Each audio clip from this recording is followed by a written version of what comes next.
Katy Perry wept openly on stage in Mexico City, a poignant moment now cast in an entirely different light after the recent revelation of her quiet split from Orlando Bloom.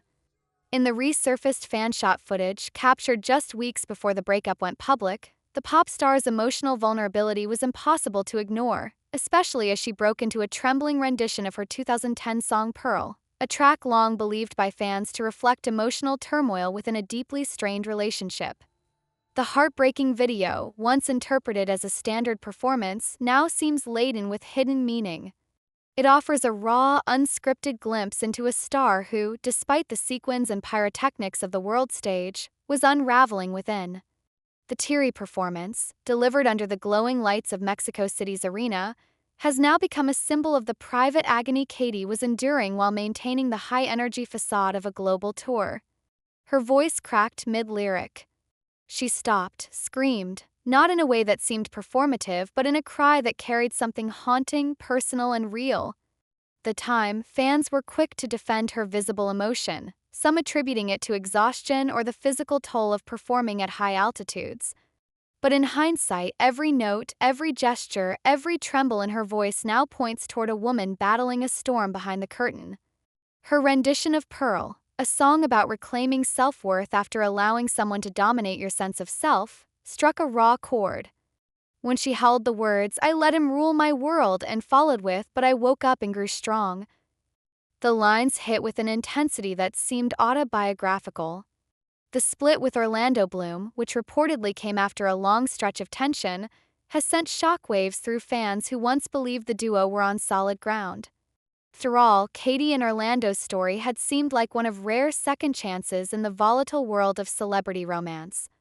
They first met at a Golden Globes after-party in 2016, their chemistry immediate. Public watched as their courtship bloomed, followed by an engagement in 2019, a pandemic pregnancy, and the birth of their daughter Daisy Dove Bloom in 2020. It wasn't always smooth sailing.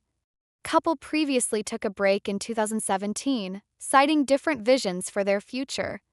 But they reconciled and presented a united front. Katy once described Orlando as her anchor, someone who brought a steady calm into her life amid the chaos of fame. Meanwhile, Orlando often praised Katy's fire, her creativity, and her mother energy. For years, they managed to strike a balance, splitting time between global tours, Hollywood commitments, and parenting. But as the demands of their individual careers intensified, and as Daisy grew older, cracks began to show. Katy's music commitments surged, and Orlando began traveling more frequently for film projects. Insiders whispered about time spent apart, increasing friction, and differing parenting philosophies. Despite their best efforts, the distance began to erode what once felt unshakable. This week, the world learned that their relationship had, in fact, come to a quiet end. According to insiders close to the couple, the breakup was a long time coming. Despite sharing a deep love for their daughter and mutual respect for one another, their romantic partnership simply couldn't survive the relentless pressures of fame, distance, and time. Though the split was not said to be contentious, it still carries the weight of a nearly decade-long connection now reduced to co-parenting arrangements and fond but bittersweet memories. Confirmation came subtly but unmistakably. Orlando Bloom was seen arriving solo in Venice, Italy, to attend Jeff Bezos and Lauren Sanchez's extravagant wedding celebration, an event filled with the glitz and excess only the world's wealthiest can muster. Photographers caught Orlando mingling with the Kardashian clan, laughing on a boat beside Tom Brady, and sharing what appeared to be a heartfelt one-on-one conversation with none other than Oprah Winfrey. As the party swirled around them, the two stood off to the side, lost in conversation. Oprah's hands rested gently on Orlando's shoulders, her face calm but serious, as if imparting wisdom born from decades of navigating both public and personal crises. For those paying attention, this was no ordinary celebrity catch-up. This was a moment, perhaps one of guidance, reflection, or simply emotional support for a man entering a new chapter in life without the woman he once planned to marry.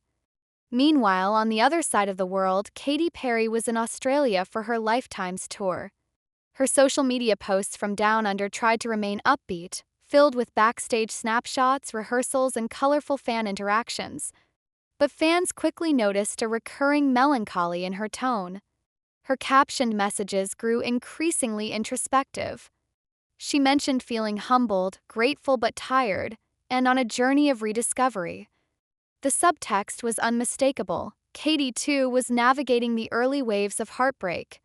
Her tour had kicked off with the shows in Mexico City just months earlier, and even then, rumors were swirling, not just about her relationship but about her health and mindset. Katy had shared a video to Instagram explaining that she was battling a flu-cold thing and that the city's high altitude was affecting her voice. But there was something else in her voice that day, an almost pleading honesty. Fans noted how her usual effervescence seemed dimmed, like the light behind her iconic blue eyes was flickering. Ironically, her tour came hot on the heels of her controversial all-female Blue Origin spaceflight, a mission backed by Bezos himself. While the flight was meant to inspire empowerment, it also drew criticism from those who felt it was out of touch or overly symbolic. In hindsight, the mission, while historically significant, seemed like a surreal interlude before Katy's world would quietly begin to fracture. When the breakup finally became known to the public, there was no explosive statement, no social media fallout, no Instagram unfollowings or public digs. Instead, it was handled with the kind of maturity that's rare in Hollywood. A source close to the couple described the split as amicable, emphasizing that both Katy and Orlando are deeply committed to co-parenting their daughter Daisy in a way that is healthy and full of love. But even amicable splits can be devastating, especially when they come after years of building a life together, years of shared holidays, parenting milestones, inside jokes, late-night arguments, and whispered dreams about the future. For Katy, it was not just the end of a relationship, but the unraveling of a chapter she had fought hard to preserve. For Orlando, it was the departure from a love he had once described as grounded in something real. The footage of Katy on stage, tears in her eyes, fists clenched, voice trembling, now carries the weight of that final goodbye. That scream in the middle of Pearl wasn't just performance. It was a rupture, a release, an admission that something was over, even if she wasn't ready to say it aloud yet. And fans, upon rewatching the clip, have flooded the comments with messages of support. "She was telling us without telling us," one wrote. Another added, "Now I understand that scream. It hurts more knowing what she was going through." Truth is, celebrity breakups often play out an exaggerated spectacle, with messy details aired publicly and reputations left in ruins. But this split feels different. Feels solemn, quiet, respectful. Like two people who loved each other dearly but finally accepted they could no longer grow together. In a world where headlines chase chaos and soundbites, Katy and Orlando's parting feels more like a whisper than a shout. But that whisper is still achingly loud for those who have followed their journey from its enchanted beginning to this tender end. And so the image of Katy mid-song, tears streaking her cheeks, becomes more than a viral moment. It becomes a symbol of what it means to perform while breaking, to shine while shattering. It becomes a portrait of heartbreak in real time. One that doesn't end with blame or bitterness, but with the slow, painful grace of letting go. As she continues her tour and Orlando returns to the film sets and charity work that have long defined his career, the world will continue watching. Not for scandal, but for the quiet signs of healing. For the smiles that return to their eyes. For the new songs that will no doubt carry whispers of this chapter. For the way Daisy, innocent and unaware of adult complexities, will remain their bridge, their anchor, their shared pearl. Because in the end, the lyric still rings true. I woke up and grew strong. And I can still go on. And no one can take my pearl.